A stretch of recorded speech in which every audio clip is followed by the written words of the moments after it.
Well, we're with Dr. Alveda King, and you've been doing the circuit right now as what we call the Pro-Life Month. Everything's happening this month, and you've been traveling all over the place for this, haven't you? This has been such a very busy month. I was on Martin Luther King Day, the 17th of January. I was in Atlanta, Georgia, and Father Frank Pavone was able to sing "We Shall Overcome" in Italian at that program. Oh, wow. And Pastor Samuel Rodriguez, who's very pro-life, was one of the speakers.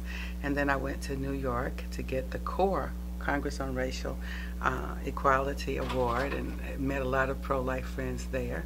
Certainly the March for Life and the Life Prize Award. There's so much going on. The March in California. And what's really so very exciting, all across America, there are marches for life all across America this year, and that's marvelous. Yeah, and it's kind of spreading. I mean, I've heard people doing them around the world now, and I think that eventually there's just going to be one massive March for Life where people are just going to demand an end to abortion. You know, you folks watching this, and you know, people who pay attention to what you're doing, and you encourage people to get out, right? I mean, it's more than just sitting around and talking about how bad things are, right? And I always say, people say, well, what can I do for life? What's my part?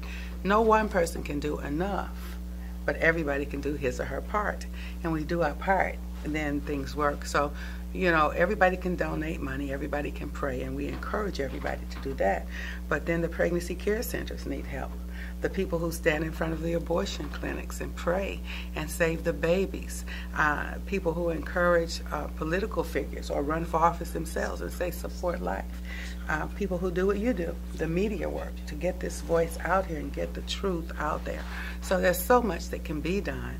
And, you know, buy copies of documentaries like your media work, and you have wonderful documentaries, or Blood Money, or Marfa 21, or visit the websites and encourage your friends to do it. There's so much that we can do. There's a lot we can do. Yeah. Well, I saw you on Geraldo, and you'd mentioned the least of these, and you know, there's something behind that when you say the least of these, and I don't think they know often what's behind that. The little babies, the conception until natural death, the least and the smallest are being most oppressed in America, and it's time to stop it. Yeah.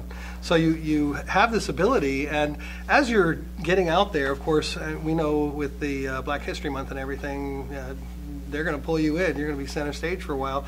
Are you going to have a chance to put in, you know, the mentions of abortion specifically? Will you have that opportunity, especially with shows like Geraldo? I mean, that's a challenge. You can't come right out and say it, can you? You cannot always. Sometimes you can, but not always. And so I do it when I can and as much as I can. And I just keep knocking at the door. Well, you definitely been knocking at the door. And the Glenn Beck rally got a lot of people. And when you were standing there and actually so close to where your uncle stood, and the I Have a Dream speech, and you saw the sea of people out there, I mean, that was amazing. How was that day? Well, what actually affected me that day, we stood several steps down because Glenn and I both said, I'm not Martin Luther King, so I don't want to stand where he stood. We can't stand in his steps. We both felt that way.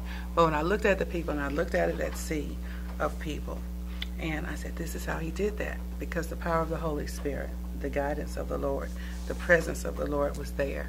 And that's what it takes to stand up in front of people and not think about yourself, but to think about the mission of Christ, and to think about the lives of the babies, the infirm people, the sick people, and the elderly. They are the least of these. Well, how do people find out more about what you do? People can visit me at priestforlife.org and kingforamerica.com. All right. Well, I'm glad you're out there, and I would say tirelessly, but you know what? I imagine you get tired just like the rest of us. I do. So, it's okay. You know, God bless you for doing it anyway, and it's you know, it can be a real challenge. Oh yeah, my wife's throwing me a hint here. Okay. Why are we here in the first place? Congratulations! I gotta say congratulations. The Life Prize Award. That's right. Oh my goodness. Well, touch on that real quick. The wonderful Life Prize Award acknowledges pro-life leaders in the movement. This is the second round, but it doesn't give everybody an award. So those of us who receive, the first thing we think of is how can we help the movement? How can we help our friends? How can we partner? How can we work with others for life? And so through that extension, we are all able to work together. If I could name any of the recipients, Kristen Hawkins or Marie Smith or me or Kay Coles James, who won last time. And, I can't name all of us, but the spirit that says, I can't do enough, but I can do my part. And if I do my part and you do your part, and if we can take this Life Prize Award and help a girl sing a new song, Mommy Let Me Live, or get her story out, her testimony, or sign up for Silent No More Awareness, or get healing at Rachel's Vineyard, or just all of the things, or like the Gerard Health Foundation, abortion is not health care. Mm-hmm. Teaching people what health care is. Yeah. Those are the kinds of things that we are able to do when we're blessed with awards like this. So it's a wonderful thing. Great. Well, I'm glad you're one of the recipients, and well, thank you. I'll be out there filming, and look forward to being in touch with you and seeing what we can do together to help end this. We'll do it. All right. God bless you. Thank you, Alveda. Thank you.